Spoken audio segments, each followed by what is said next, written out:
தமிழக மக்கள் முன்னேற்ற கழக நிறுவன தலைவர் திரு ஜான் பாண்டியன் அவர்களே, பெருந்தலைவர் மக்கள் கட்சியுடைய தலைவர் திரு என்.ஆர். தனபாலன் அவர்களே, முன்னாள் ஆளுநர் திரு தமிழிசை சவுந்தரராஜன் அவர்களே, முன்னாள் பாரதிய ஜனதா தலைவர் சகோதரர் திரு அண்ணாமலை அவர்களே, மற்றும்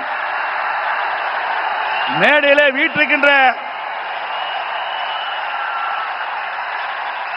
கூட்டணி கட்சியுடைய தலைவர்களே, நிர்வாகிகளே, மேடை வணக்கம்.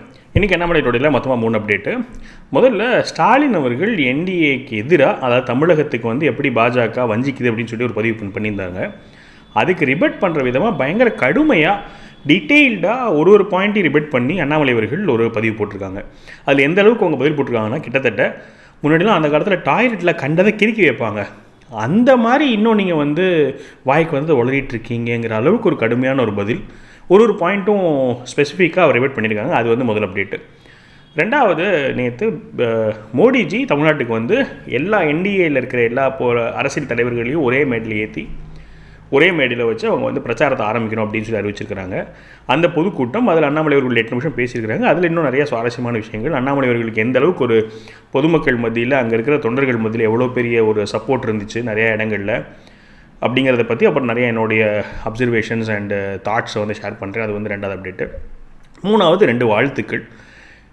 இதெல்லாம் நான் வந்து என்னையோட அண்ணாமலை டுடே. நான் உங்கள் மணியன் கோபி, நீங்கள் பார்த்துட்டு இருக்குது பாசிட்டிவ் பாலிடிக்ஸ். அதாவது பாகுபலியில் வந்து நீலாம்பரி அந்த ராஜா மாதா வந்து பாகுபலியை பதவி இறக்கம் பண்ணிவிட்டு பல்வா தேவலை வந்து தலைவராக்கும் போது மக்கள்லாம் என்ன பண்ணுறதுன்னு தெரியாது. அந்த அரசாங்கத்தை கட்டுப்படணும், அதே சமயத்தில் பாகுபலி மேலே அவங்களுக்கு இருக்கிற ஒரு அபிமானத்தை காட்டணும்னு சொல்லிட்டு பயங்கரமாக வந்து ஆதரவு தெரிவிப்பாங்க. அது ரெகுலராக நடந்துகிட்டே இருக்குது. இந்த வாட்டி இன்னும் ஜாஸ்தியாகவே நடந்திருக்குன்னே சொல்லலாம். மக்கள் மத்தியில், தொண்டர்கள் மத்தியில், இல்லாட்டி ஆதரவாளர்கள் மத்தியில் அவ்வளோ ஒரு ஆதங்கம் இருக்குது. அதாவது சப்ளை இஸ் மோர் தேன் டிமாண்ட்னு சொல்லும்போது ஒரு விதமாக இருக்கும்.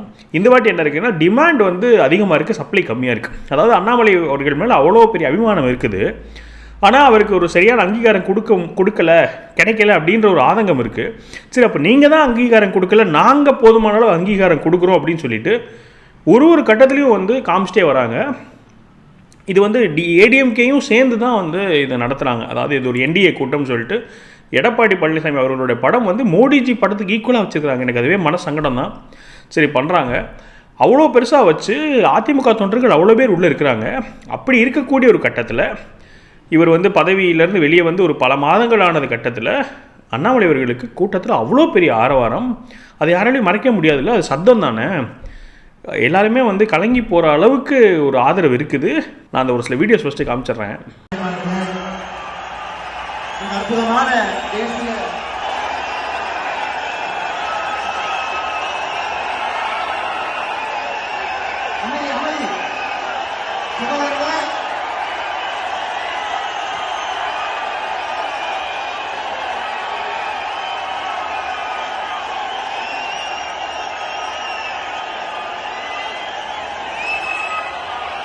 அதை எந்த அளவுக்கு வந்து நம்மளுக்கு இது பத்த மாட்டேங்குது, இன்னும் நம்மளுக்கு வந்து ஒரு ஆதங்கம் அடங்கலை அப்படிங்கிறத காமிக்கிற விதமாக சமூக வலையத்தில் என்ன பண்ணுறாங்கன்னா, அண்ணாமலையோட ஆதரவர்கள் அதை வந்து திருப்பி நான் போட்டு கேட்டுகிட்டே இருக்கோம், இன்னும் எனக்கு வந்து ஒரு ஆதங்கமாக இருக்குது அப்படிங்கிறத காமிக்கிற மாதிரி இந்த டாம் அண்ட் ஜெரியில் வந்து அந்த பூனை திரும்ப அந்த ரீவைண்ட் பண்ணி கேட்குற மாதிரிலாம் வீடியோ ரெடி பண்ணியிருக்காங்க. அது பயங்கர வைரல். அதையும் ஒரு பாருங்கள், என்ஜாய் பண்ணுவீங்க. முன்னாள் பாரதிய ஜனதா தலைவர் சகோதரர் திரு அண்ணாமலை அவர்களே, மற்றும்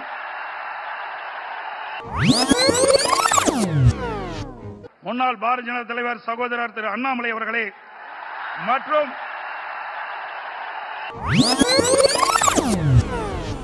முன்னாள் பாரதிய ஜனதா தலைவர் சகோதரர் திரு அண்ணாமலை அவர்களே, மற்றும் ஸோ இப்போ இந்த மொத்த இதில் வந்து மொத்தமாக 2 கேள்வி வரும்னு வச்சுக்கோங்களேன். ஒன்று வந்து அண்ணாமலை அவர்கள் எடப்பாடி அவர்கள் அவ்வளோ திட்டினாங்களே, இப்போ அவரை வந்து தலைமை, அதாவது அவரை வந்து முதலமைச்சர் கேண்டிடேட் அண்ணன்லாம் சொல்கிறாரு, இது வந்து ஒரு முரணாக இருக்கே அப்படிங்கிற மாதிரியான ஒரு நெடல். அது ஒன்று. இன்னொன்று, அண்ணாமலை அவர்களுக்கு ஒரு உகந்த ஒரு அங்கீகாரம் இல்லை. மேடையிலேயே கூட அவர் வந்து சென்டரில் இல்லை, அதாவது கொஞ்சம் தள்ளி தான் இருக்கிறாரு. மோடிஜி வர்றதுக்கு முன்னாடியே அவர் பேசி முடிச்சிடுறாரு. எடப்பாடி அவர்கள் வர்றதுக்கு முன்னாடியே கூட அவர் பேசி முடிச்சிடறாரு. எடப்பாடி அவர்கள் வந்த உடனே அவர் பேச்சை நிறுத்துறாரு. நம்முடைய இன்றைய எதிர்க்கட்சி தலைவர் 2026 ஏப்ரலுக்கு பிறகு நம்முடைய முதல்வர் அண்ணன் எடப்பாடி பழனிசாமி அவர்களையும் வரவேற்று என்னுடைய உரையை முடித்துக் கொள்கின்றேன். நன்றி, வணக்கம். பாரத் மாதா கி ஜெய். இப்போ மேடையில் அவரோட படம் இல்லை, ப்ராமினென்ட் மோடிஜி வந்து அவரோட பேரை ப்ராமினெண்ட்டாக சொல்லலை. இந்த மாதிரி பல நெருடல்கள் இருக்குது. ஒரு அண்ணாமலை ஆதரவாளராக அவர் நாளைக்கு ஒரு தலைவராக, அதாவது நம்மளுக்கு சிஎம் கேண்டிடேட்டாக இல்லாட்டி நேஷ்னல் லெவலில் கூட அவர் லீட் பண்ண முடியும் அப்படின்னு நம்ம எதிர்பார்க்கக்கூடிய நம்மளுக்கு வந்து அந்த இது பார்க்கும்போது ஒரு நெருடல் இருக்குது. அப்போது எனக்கு ஒரு விஷயம் ஸ்ட்ரைக்காகிட்டே இருந்துச்சுன்னா, இந்த கேஜிஎஃப் அப்படின்னு ஒரு படம் இருக்குது. அந்த படத்தில் வந்து பெங்களூர்லேருந்து ஒரு கூட்டத்தோட தலைவன் பாம்பேக்கு வரும்போது அவருக்கு இந்த கேஜிஎஃப் ராக்கியை பார்த்துட்டு சொல்லுவாங்க, இந்த மாதிரி தங்க டப்பாவை வந்து தகர டப்பான்னு நினச்சிட்டு இருக்காங்க அப்படிம்பார். அந்த மாதிரி அவ்வளோ ஒரு நல்ல பொதுமக்கள் ஆதரவு இருக்கக்கூடிய ஒரு டால் லீடரை இந்த மாதிரி கன்வென்ஷனல் பொலிட்டீஷியன்ஸ் மத்தியில் பின்னாடி தள்ளப்படுறாரு அப்படின்ற ஒரு நெருடல். ஸோ இந்த ரெண்டு நெருடலுக்கு எனக்கு கிடைச்ச இல்லாட்டி நான் யோசிச்சு வச்சுருக்கிற பதில்களை உங்களோட ஷேர் பண்ணுறதா இந்த வீடியோட நோக்கமாக இருக்குது மெயினாக. அதாவது இந்த ஈவெண்ட்டை பற்றி என்னோட அப்சர்வேஷன். ஸோ முதல்ல அண்ணாமலை அவர்கள் முதல்ல ஒன்று பேசிட்டு இப்போ ஒன்று பேசுகிறாரு. எடப்பாடி அவர்களை தற்கூறின்லாம் சொல்லிவிட்டு இப்போது வந்து அண்ணன் எடப்பாடி நாளைக்கு சிஎம்மாக வர போகிறாருன்னா சொல்கிறாரு. அப்படிங்கிற நெருடலுக்கு என்னுடைய பதில் என்னவாக இருக்குதுன்னு கேட்டிங்கன்னா, இது மொத்தமாக இந்த பொலிட்டிக்கல் சினாரியோலே பார்த்தோன்னா எல்லாருமே ஏகப்பட்ட காம்ப்ரமைஸ் பண்ணிகிட்ருக்காங்க. அதில் நான் முதல்ல மிகப்பெரிய காம்ப்ரமைஸாக பார்க்குறது வந்து இங்கே இருக்கிற தலைவர்களில் அதிகமான ஸ்டாச்சர் இருக்கக்கூடியவர் மோடிஜி. எல்லா வேர்ல்டு லீடர்ஸுமே மோடிஜியை உயர்ந்து பார்க்குற அளவுக்கு வந்து அவருடைய செயல்பாடுகள் இருக்குது, உழைப்பு இருக்குது. அப்படி மோடிஜி 2024 எலெக்ஷன் அப்போது அவரை பிஎம்மாக நான் ஒத்துக்க மாட்டேன் அப்படின்னு சொல்லிட்டு அவரை எவ்வளோ தூரம் அசிங்கப்படுத்த முடியுமோ அசிங்கப்படுத்தி கேம்பெயின் நடத்திட்டு அவருக்கு பக்கத்தில் உட்காந்து வெளியே வந்து என்ன சொன்னாருன்னு சொன்னால், இந்த மாதிரி என்டிஏ 400 தொற்றுரும், பிஜேபி 300 தொற்றுன்னு சொல்லி பேசிட்டு அப்புறம் ஒரே மாதத்துக்குள்ளே வாபஸ் வாங்கிட்டார் அவருடைய ஆதரவை எடப்பாடி பழனிசாமி அவர்கள். அப்போது நிறைய பேரோட கண்டென்ஷன் என்னவாக இருந்ததுன்னு கேட்டிங்கன்னா, என்னையை நீ பிஎம்மாக அனௌன்ஸ் பண்ணல, என்னைய பிஎம் ரேஸில் வந்து நீ என்னை சப்போர்ட் பண்ணல, அப்போது உன்னைய நான் ஏன் சிஎம்மாக சப்போர்ட் பண்ணணும்னு சொல்கிற ஒரு தாட் இருக்குங்கிறது ஒரு பேசிக்கான ஒரு அசம்ஷனாக இருந்தது. எனக்கு இது பயங்கர லாஜிக்கலாக இருந்தது. ஏன்னா அரசியலில் நீங்கள் என்ன பண்ண முடியாதுன்னு சொன்னால் கட்ரோட்டாக இருப்பாங்க, அப்படி தான் இருப்பாங்கன்னு நினச்சிட்டு இருந்தேன். ஆனால் அந்தளவுக்கு நீங்கள் வந்து அவர் மோடிஜி கூட கண் கலங்கியிருப்பார். 2024 மெஜாரிட்டி இல்லாமல் இருக்கும்போது என்ன நம்ம இவ்வளோ உழைக்கிறோம் மக்களுக்காக, மக்கள் நம்மளுக்கு இப்படி ஒரு முழு மெஜாரிட்டி கொடுக்கலையேன்னு சொல்லிட்டு ஒரு கண் கலங்கின சீன் நம்ம வந்து எல்லாருக்குமே மனசில் உறுத்திட்டே இருக்கக்கூடிய ஒரு காட்சி. அப்படி எடப்பாடி அந்தளவுக்கு இது பண்ணதுக்கப்புறமா இப்போ மோடிஜி அவர் எல்லாத்தையும் மறந்துட்டு ஒரு பெரிய மனசோட அவரை சிஎம் கேண்டிடேட் அனௌன்ஸ் பண்ணுறாரு. அப்போது அது ஒரு மிகப்பெரிய இது தானே, ஒரு சாக்ரிஃபைஸ் இல்லாட்டி ஒரு விட்டு கொடுத்தல் தானே, அது பார்க்குறேன். அதே போல் இதுக்கு முன்னாடியுமே பார்த்தோன்னு சொன்னால் நரேந்திர மோடிஜி அவர்களுமே குஜராத்லேருந்து வெளியே அனுப்பப்பட்டார்னு நம்ம பார்த்துருக்குறோம். குஜராத்தில் வந்து அவர் ஆர்கனைசிங் செக்ரட்டரியாக இருந்துட்டு அதுக்கப்புறமா எல்லோரும் அங்கே இருக்கிற லோக்கல் உள்ளே இருக்க தலைவர்கள்லாம் சண்டை போட்டு அவரை வந்து குஜராத்தில் இருக்கக்கூடாதுன்னு சொல்லி அவர் திரும்ப டெல்லிக்கு போய் வேலை பார்த்துட்டு அப்புறம் திரும்ப சிஎம்மாக உள்ளே வந்தாருன்ற ஹிஸ்ட்ரி நம்ம பார்த்துருக்கோம். அப்படி ஒரு அரசியல் தலைவர்களுமே அந்த மாதிரியான ஒரு செட்பேக்கு, ஒரு விட்டு கொடுத்தல் அது பண்ணிகிட்ருக்குறாங்க. அப்போ அதே போல் அண்ணாமலை அவர்கள் என்ன பண்ணுறாருன்னு சொன்னால், சரி நம்ம வந்து ஏடிஎம்கேயும் சரியில்லைன்னு நினைக்கிறோம், ஆனால் தமிழ்நாட்டோட ஓவரால் நன்மைக்காகவும் கட்சியோடைய தலைவர்களுடைய ஒரு ஸ்டான்ஸுக்காகவும் நம்ம அதை எடுத்துகிட்டு வாபஸ் வாங்கிக்கிறோம். அந்த வார்த்தைகளை திரும்பி முழுகிறது கஷ்டம்தான். பட் அரசியலில் இந்த மாதிரி நிறையா கஷ்டங்கள் பார்க்க வேண்டி வரும்னு தான் என்னால் புரிஞ்சுக்க முடியுது. அப்புறம் அது மட்டும் இல்லாமல் எடப்பாடி பழனிசாமியுமே வந்து வெளிப்படையாக இல்லைனாலுமே அவர் என்ன பண்ணிட்டாருன்னு சொன்னால் வாபஸ் வாங்கிட்டார். இப்போ இவருக்கு வந்து படித்த ஒரு பொலிட்டீஷியன், நியூ ஏஜ் பொலிட்டீஷியன், இவருக்கு ரொம்ப டஃப்பாக இருக்கும், அவருக்கு ரொம்ப ஈஸியாக இருக்கும்னு வச்சுக்கோங்களேன். அவங்களுக்கு வந்து இது ரொம்ப வழக்கம். அதாவது சசிகலா அவர்கள் காலில் விழுந்ததாக இருக்கட்டும், அது எல்லாமே அவங்க ரொட்டீனாக பண்ணிகிட்டு இருக்காங்க. பட் ஸ்டில் அவருமே ஒரு யங் பொலிட்டீஷியனை வந்து அவர் என்னை தற்கொலைன்னு திட்டினார். இப்போ நான் அவரை வந்து சகோதரர் அண்ணாமலை அவர்கள்னு சொல்லிட்டு நான் மேடையில் ரெகக்னைஸ் பண்ணி நான் பண்ணுறேன்னு சொல்லிட்டு அவரும் ஏதோ ஒரு சின்ன போர்ஷனாக அவர் இறங்கியிருக்காருன்னு சொல்லலாம். அப்போது இது எல்லாருமே சேர்ந்து பண்ணுறாங்க. இப்போ தினகரன் அவர்கள் இருக்கார், அவருமே வந்து கச்சாமுச்சான் திட்டினார், இப்போ அவரும் திரும்ப வராரு, அவங்களோட பொலிட்டிக்கல் எதிர்காலத்துக்காக வராங்க, வாட் எவர் இட் இஸ். ஆனால் அரசியலில் இந்த மாதிரி வந்து விட்டு கொடுக்குறதா இருக்கட்டும், இல்லாட்டி நம்ம கொஞ்சம் அவமானப்படுற மாதிரியான சூழ்நிலை வர்ற மாதிரி தான் இருக்கும் போல். இன்னொன்று முக்கியமான எனக்கு இது பற்றி பேசும்போது ஞாபகம் வந்து தேவேந்திர ஃபட்னாவிஸ். அவரும் வந்து ஒரு யங் சிஎம்மாக இருந்தவர். அவர் என்ன பண்ணுறாருன்னு சொன்னால், அதிக சீட்டு ஜெயிச்சதுக்கு அப்புறமா கூட தன்னை விட கம்மி சீட்டு வாங்கினா ஒரு பார்ட்டியில் இருக்கிற ஒருத்தவருக்கு, அந்த பார்ட்டிலையும் செகண்ட் லெவல் லீடராக இருந்த ஒருத்தவருக்கு சிஎம் போஸ்ட்டை கொடுத்துட்டு அவர் வந்து டெபுட்டி சிஎம்மாக உட்கார்றாரு.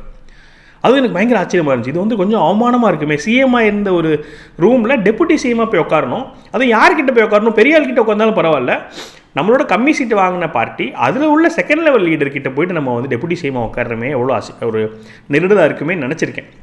அப்படி அவர் ஒரு காலத்தை கடத்தினார். இப்போ அவர் வந்து சிஎம்மாக இருக்கிறாரு. ஸோ அப்போ தேவேந்திர ஃபட்னாவிஸ் அவர்களும் அந்த அவமானத்தை வந்து பொது நலனுக்காக கட்டுப்படுத்திக்கிட்டு பண்ணியிருந்தாருன்றதை பார்க்க முடியுது. அப்போ இந்த மாதிரியான ஒரு சில பிரசிடென்சஸ்லாம் பார்க்கும்போது சரி அப்போ ஓகே, இது ரொம்ப நெருடலாக இருக்க வேண்டிய அவசியம் இல்லை. நான் அண்ணாமலை அவர்களே வந்து அதை என்ன பண்ணிட்டாருன்னு சொன்னால் ஃபாலோ பண்ணிவிட்டு முன்னாடி நகர்ந்து போகிறாரு.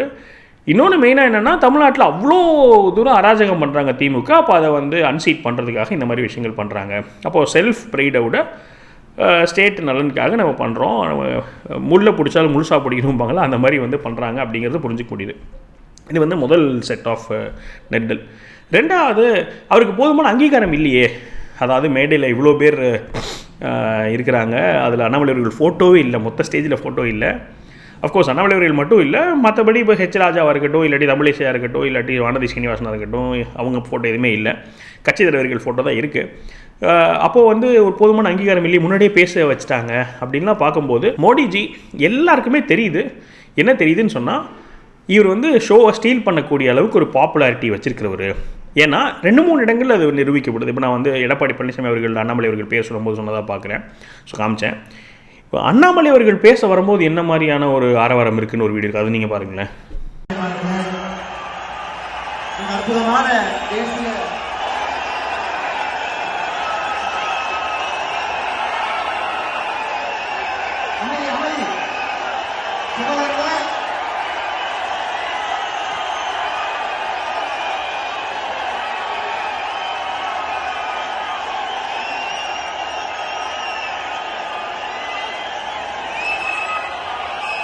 ஸோ இதெல்லாம் வந்து அண்ணாமலை அவர்களே சொல்கிறாரு, கொஞ்சம் அமைதியாக இருங்க, சீட்டில் உட்காருங்க, கத்தாதீங்கன்னு சொல்கிறாரு. அந்த அளவுக்கு வந்து சப்போர்ட் இருக்குது.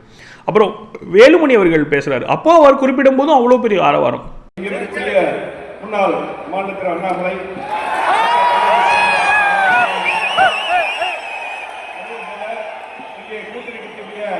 புரோட்டோகால் மெயின்டைன் பண்ணலான்னு சொல்லிட்டு மோடிஜி மெயின்டைன் பண்ணியிருக்கிறாரு அப்படிங்கிறது ஒரு புரிதல். ஏன்னு சொன்னால், இதுக்கு முன்னாடி ஒரு தடவை அண்ணாமலை அவர்கள் பதவியிலிருந்து வந்துட்டு நயினார் நாகேந்திரன் அவர்கள் தலைவர் ஆனபோது அந்த பொதுக்கூட்டத்தில் ஃபஸ்ட்டு பொதுக்கூட்டம், அப்போ தான் நயினார் நாகேந்திரன் பிரசிடென்ட்டாக இருக்க பொதுக்கூட்டம், அப்போ மோடிஜி பேசும்போது ஒன்று சொன்னார், எனக்கு ரொம்ப ஆச்சரியமாக இருந்துச்சு. அவர் என்ன சொன்னார்னா, நான் நயினார் நாகேந்திரன் சொன்னாலே பயங்கரமான கரவொலி, பயங்கரமான கோஷமாக இருக்குது, உங்களுக்கு அவ்வளோ பிடிச்சிருக்கு போல தலைவர் அப்படின்னு சொல்லியிருப்பார். ஆக்சுவலாக அப்படிலாம் ஒன்றும் பெரிய ஒரு சத்தம்லாம் இருக்காது, அண்ணாமலை அவர்களுக்கு தான் அவ்வளோ சத்தம் இருக்கும். ஆனாலுமே மோடிஜி என்ன சொல்லுவார்னு சொன்னால், இவ்வளோ பெரிய ஒரு இது இருக்குது, அங்கீகாரம் இருக்குது, உங்கள் தலைவர் பேரை சொன்னால் அப்படின்னு சொல்லும்போது அப்போ எனக்கு என்ன புரிஞ்சுதுன்னு சொன்னால், அப்போ இவர் காம்பன்சேட் பண்ண ட்ரை பண்ணுறாரு. அப்போது இருக்கிற தலைவருக்கு வந்து ஒரு அவமானம் ஆயிடக்கூடாது. என்னதான் இருந்தாலுமே இப்போ அவர் வந்து மாநில தலைவராக இருக்கிறாரு, அப்போ அவருக்கு ஒரு அவமானமாக இருக்கக்கூடாது, இன்னொருத்தவங்க வந்து ஓவர் ஷேடோ பண்ணக்கூடாது, கூட்டணி தலைவர்களுக்கு ஒரு நெருடல் இருக்கக்கூடாது. எல்லாருக்கும் தெரியுது, இது ஓப்பன் ட்ரூத்தாக தான் இருக்குது. இருந்தாலும் நம்மளும் அதை அங்கீகாரம் பண்ணும்போது இன்னும் கொஞ்சம் பயங்கரமான பூதாகரமாக வந்து தெரியும். பிஜேபி தப்பு பண்ண மாதிரியான ஒரு வெளிச்சம் போட்டு காட்டுற மாதிரி ஆகிடும். ஆல்ரெடி அப்படி தான் தெரியுது. அதாவது அவ்வளோ ஆதரவு இருக்கும்போது இவர் பேக் சைட்டில் இருக்கிறத பார்க்கும்போது அப்போது நம்மளும் அதை பண்ணக்கூடாது. பண்ணி மற்ற தலைவர்களுக்கு ஒரு நெருடல் இருக்கக்கூடாது, நயினார் நாகேந்திரனுக்கு ஒரு அவமானம் இருக்கக்கூடாது, பிஜேபி வந்து ஒரு தப்பான முடிவு எடுத்ததுங்கிற மாதிரியான ஒரு அங்கீகாரம் ஆயிடக்கூடாதுங்கிறதுனாலையும் அப்படி ஒரு மெயின் அங்கீகாரம் இல்லைங்கிறது என்னோட இன்னொரு புரிதல். இந்த கூட்டணியில் பார்த்தோன்னு சொன்னால், அவருக்கு வந்து மேடையில் பெரிய அங்கீகாரம் இல்லைனாலுமே இருந்த எல்லா கூட்டணி கட்சியுமே அண்ணாமலை அவருக்கு கூட்டிகிட்டு வந்த கூட்டணி கட்சி. இப்போ 2024 இந்த 2 பேர் தனித்தனியாக இருந்தாங்க. அதாவது பிஜேபி தனியாக இருந்துச்சு, ஏடிஎம்கே தனியாக இருந்துச்சு. பிஜேபி தலைமையிலான ஒரு கூட்டணி, ஏடிஎம்கே தலைமையிலான ஒரு கூட்டணி, இவங்க 2 பேர் தானே. இப்போ இவங்க 2 பேர் தான் சேர்றாங்க. அப்போ சேரும்போது 2 பேருக்கு பின்னாடி நின்றுட்டு இருந்த கட்சிகள்லாம் சேரணும்ல, அதானே வந்து ரெண்டும் சேர்றதோட ஃபுல் பலம். இப்போ பார்த்தோம்னு சொன்னால் அண்ணாமலை அவர்கள் கட்டி வச்ச அந்த கூட்டணி அப்படியே இருக்குது, இன்டாக்டாக இருக்குது. இப்போ ஜி.கே. வாசன் அவர்களாக இருக்கட்டும், டிடிவி தினகரன் அவர்களாக இருக்கட்டும், அன்புமணி ராமதாஸாக இருக்கட்டும், அப்படி பார்த்தீங்கன்னா வரிசையாக அண்ணாமலை 2024 என்ன கூட்டணி அமைச்சிருந்தாரோ அந்த கூட்டணி அப்படியே இருக்குது. அப்படியே கூட்டிகிட்டு வந்து இந்த பாரிவேந்தர் அவர்கள், திருமாறன் அவர்கள் இப்படி இருக்காங்க. அவங்க எல்லாரும் அப்படியே வராங்க. ஏடிஎம்கே வந்து ஒரு 2 பேரை கூட்டி வச்சுருந்தாங்க 2024. ஒன்று வந்து தேமுதிக, இன்னொன்று வந்து புதிய தமிழகம். அவங்க 2 பேருமே காணும். இவங்க ஜான் பாண்டியன் இருந்தார். அப்போ மொத்தமாக அண்ணாமலை அவர்கள் வச்சிருந்த கூட்டணி எப்படி கூட்டணியாக இருந்திருக்குன்னு சொன்னால், ஸ்ட்ராங்கான கூட்டணியாக இருந்திருக்கு 2024. அப்போ அவர் வந்து எல்லாரோடையும் சேர்ந்து பழகக்கூடிய, அப்புறமா அவர் கண்டிப்பாக ஃபாலோ பண்ணிட்டு இருந்திருந்தார் இல்லையா. அப்புறமா அவர் டிடி தினகரன் ரெகுலராக பார்த்தாரா இருக்கட்டும், இல்லாட்டி ஓபிஎஸ் அவர்களை பார்த்தாரா இருக்கட்டும் இருந்துச்சு. இப்போ கூட ஓபிஎஸ் அவர்கள் வந்திருப்பார். இங்கே இருக்கிற தலைவர்கள் நயினார் நாகேந்திரன் அவர்கள் வந்து கொஞ்சம் மிஸ் ஹேண்டில் பண்ணாருன்னு நம்ம பார்த்தோம். அதாவது நான் வந்து சொல்லியிருந்தீங்கன்னா நான் பிஎம் காமிச்சிருப்பேன்னு சொல்லி அந்த பேச்சாக இருக்கட்டும், இல்லை எடப்பாடி பழனிசாமியோட ஒரு ரிஜிட்னஸாக இருக்கட்டும், இதனால தான் ஓபிஎஸ் அவர்கள் வரலையே ஒழிய அண்ணாமலை அவர்கள் வந்து எப்படி ஒரு ரிலேஷன்ஷிப் மெயின்டைன் பண்ணியிருந்தாருங்கிறதுக்கு இது ஒரு சாட்சி. ஏடிஎம்கேக்கு பின்னாடி இருந்த கூட்டணி பாருங்கள், ஆளையே காணும். தேமுதிகவும் காணும், புதிய தமிழக காணும். அவங்களாம் ஆக்சுவலாக பார்த்தா இவர் தான் வந்து பெரிய ஒரு லீடராக இருந்திருக்கணும். பிஜேபி வந்து ஒரு சின்ன ஒரு லீடில் தான் வந்து தலைவராக இருந்தாங்களே ஒழிய ஏடிஎம்கே தான் பெரிய லீடோட ஒரு பெரிய தலைவராக இருந்தாங்க. அப்போது இதில் தெளிவாக தெரியுது அண்ணாமலை 2024 எவ்வளோ ஸ்ட்ராங்கான ஒரு அலையன்ஸ் ஃபார்ம் பண்ணியிருக்காங்க, எப்படி ஒரு ட்ரஸ்ட்டை பில்டு பண்ணியிருக்காங்க, எந்த அளவுக்கு ஒரு லாங் டேர்மாக வந்து அது கன்டினியூ ஆகிட்டு இருக்கு அந்த அலையன்ஸுங்கிறது தெரியுது. அப்போ இதுவே அதாவது இந்த நம்பர்ஸு எந்தெந்த பாட்டில் வந்தாங்கிறதே வந்து இட்ஸ் அ ப்ரூஃப்னு வச்சுக்கோங்களேன். ப்ரூஃப் இஸ் இந்த புட்டிங்கிற மாதிரி யாரெல்லாம் வந்திருக்காங்கிறத பார்த்தாலே 2024 யார் ஒரு பெட்டரான ஒரு அலையன்ஸ் பார்ட்னராக இருந்திருக்கிறாங்க, யார் ட்ரஸ்ட்வர்தியாக இருந்திருக்காங்கிறதுக்கு வந்து இது ஒரு சாட்சியாக இருக்குது. ஸோ இதெல்லாம் தான் வந்து அப்புறம் நான் சொன்ன மாதிரி அமித்ஷா அவர்களுடைய வேலைப்பாடு எக்ஸலண்ட். ஏன்னா டிடிவி தினகரன் அவர்கள் இந்த மாதிரி பேச வைக்கிறதுக்கு வந்து என்னை பொறுத்த வரைக்கும் அமித்ஷா, மோடி இவங்களை தவிர அந்த மாதிரி டாப் சென்டரில் உள்ள டாப் பொசிஷனில் இருக்கவங்களால தான் அந்த கான்ஃபிடன்ஸ் கொடுத்துக்க முடியும். ஏன்னா டிஎம்கே அனுப்ப வேண்டியது அவ்வளோ கட்டாயம். ஏன்னா ப்ரூவ் பண்ணி காமிச்சிட்டு வர்றதுனால எல்லாருக்கும் அந்த நம்பிக்கை வருது. அப்படி எல்லாத்தையும் ஒன்றிணைக்கிறதுக்கான ஒரு பெரிய இதாக இருந்துக்கிறாங்க. அந்த ஓபிஎஸ் அவர்களையும் சேர்த்துட்டாங்கன்னா பெட்டராக கிடையாது. ஏன்னா வர கொஞ்சம் பாவமாக இருக்கும். ஸோ இதெல்லாம் தான் வந்து இந்த பொதுக்கூட்டத்தை பற்றின இந்த மாநாடை பற்றின அபிப்பிராயங்கள். ஸ்பீச் பற்றி எடுத்துக்கிட்டோன்னு சொன்னால் ஒரே ஒரு பாயிண்ட்டு தான். மோடிஜியோட ஸ்பீச்சில் ஒரே ஒரு பாயிண்ட் மட்டும் எனக்கு ரொம்ப பிடிச்சிருந்துச்சு, பயங்கர இம்ப்ரெஸ் பண்ணி, அதை மட்டும் நான் சொல்லிக்கிறேன். அவர் என்ன சொல்லியிருந்தாருன்னா, டிஎம்கேயில் ஒருத்தர் மேலே ஏறி வர்றதுக்கு வந்து 4 வழிமுறைகள் தான் இருக்குது. அதாவது கட்சியில் பெரிய தலைவர் ஆகிறதுக்கு முதல் வந்து வாரிசு, நம்மளுக்கு தெரியும், சிஎம்மோட பையன் சிஎம், மந்திரியோட பையன் மந்திரி, அப்படி வளரலாம். ரெண்டாவது ஊழல் பண்ணி வளரலாம், பயங்கரமாக ஊழல் பண்ணி அந்த கட்சியில் வந்து லேடரில் ஏறலாம். மூணாவது பெண்களை அவமதிக்கிறது மூலமாக அவங்க கட்சியில் லேடர் பொசிஷன் கொடுக்குறாங்க, அப்படி பண்ணுறவங்களுக்குலாம் வந்து மேலே ஏற்றி விட்றாங்க, அது வந்து மூணாவது சொல்கிறாரு. நாலாவது கலாச்சாரத்தை அவமானப்படுத்துறது, நம்மளோட பண்பாடு கலாச்சாரத்தை அசிங்கம் பேசினாங்கன்னா அவங்கள வந்து மேலே ஏற்றுறது. இந்த 4 வழிமுறைகளில் தான் அவங்க கட்சியில் இருக்கிறவங்களாம் மேலே ஏறிட்டு இருக்காங்க. அதனால் அவ்வளோ மோசமான கட்சி, அவ்வளோ மோசமாக ஆட்சி பண்ணிட்டு இருக்காங்கிற மாதிரிலாம் சொல்லிட்டு எல்லா கூட்டணி தலைவர்களுமே பயங்கர சப்போர்ட்டிவாக அலையன்ஸுக்கு சப்போர்ட்டிவாக பேசினாங்க. அதான் வந்து நேற்றுடைய சம்மரி ஆஃப் தி ஈவெண்ட்டு.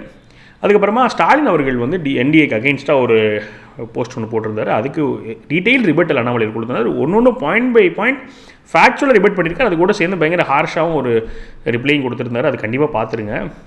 நான் ஃபஸ்ட்டு ஸ்டாலின் அவர்கள் சொன்னதை வாசிச்சிட்றேன். Tamil Nadu counts the betrayals of NDA. தேர்தல் சீசன் வந்தால் மட்டும் தமிழ்நாடு பக்கம் அடிக்கடி வரும் மாண்புமிகு பிரதமர் மோடி அவர்களே, தமிழ்நாட்டுக்கு தர வேண்டிய 3458 கோடி ரூபாய் சமக்கிரக சிக்ஷா கல்வி நிதி எப்போது வரும்? டீலிமிட்டேஷனில் தமிழ்நாட்டின் தொகுதிகள் குறைக்கப்படாது என்ற உறுதிமொழி உங்கள் வாயிலிருந்து எப்போது வரும்? பாஜகவின் முகவர் போல் செயல்படும் ஆளுநர் அராஜகம் எப்போது முடிவுக்கு வரும்? தமிழ் பாசத்தில் தமிழர்கள் மிஞ்சி தாய் காட்டிக் கொள்ளும் உங்கள் அரசிடமிருந்து தமிழுக்குரிய நிதி ஒதுக்கீடு எப்போது வரும்?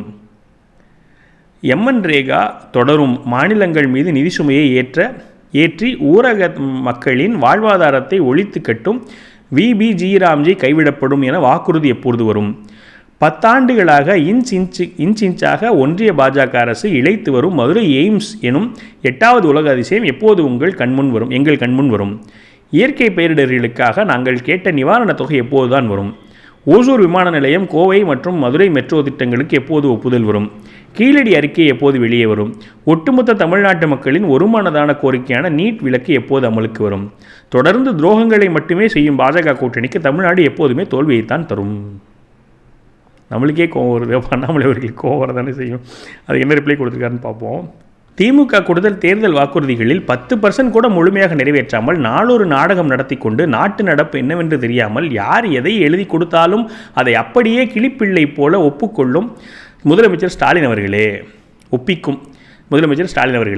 சமக்கிரக சிக்ஷா திட்டத்தின் ஒரு அங்கமான பிஎம்ஸ்ரீ பள்ளிகளை தமிழகத்தில் கொண்டு வருவோம் என்று கடிதம் மூலமாக தெரிவித்துவிட்டு பின்னர் அந்தர் பல்ட்டி அடித்தது ஏன்? நிறைவேற்றாத திட்டத்திற்கு நிதி எப்படி வழங்குவார்கள்? டீலிமிட்டேஷனில் தென் மாநிலங்களில் எந்த தொகுதியும் குறைக்கப்படாது என்று மாண்புமிகு மத்திய உள்துறை அமைச்சர் திரு அமித்ஷா அவர்கள் கடந்த 2025ஆம் ஆண்டு பிப்ரவரி மாதமே தெரிவித்துவிட்டார். உங்களுக்கு செய்தித்தாள் வாசிக்கும் பழக்கம் இருக்க வாய்ப்பில்லை, உங்களுக்கு எழுதி கொடுப்பவர்களுக்குமா இல்லை? தமிழகத்தின் சட்டம் ஒழுங்கு அதல பாதாளத்தில் இருக்கும்போது ஆளுநர் உங்களுக்கு பாராட்டு பத்திரம் வாசிக்க வேண்டும் என்று எதிர்பார்க்கிறீர்களா? உங்கள் நிர்வாக தோல்விக்கு ஆளுநரை குற்றம் சொல்வது எப்போது நிறுத்துவீர்கள்?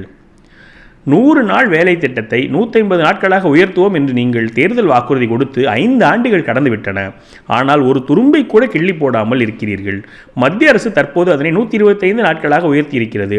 இனிமேலும் அத்திட்டத்தில் உங்கள் கட்சியினரால் ஊழல் செய்ய முடியாது என்ற இயலாமை உங்களை புலம்ப வைத்திருக்கிறது. எய்ம்ஸ் கட்டுமானம் வேகமாக நடந்து கொண்டிருக்கிறது. வேங்கை வேலைக்குத்தான் நீங்கள் போகவில்லை, மதுரைக்கு சென்று பார்த்திருக்கலாமே, உங்களை யார் தடுத்தார்கள்? நீங்கள் விரும்பவில்லை என்றாலும் இந்த வருடம் மதுரை எய்ம்ஸ் மக்கள் பயன்பாட்டிற்கு வரும். மதுரையில் வேளாண் பல்கலைக்கழகம் அமைப்போம் என்று நீங்கள் கொடுத்த வாக்குறுதி நினைவில் இருக்கிறதா? குறைந்தபட்சம் ஒரு செங்கலாவது வைத்தீர்களா?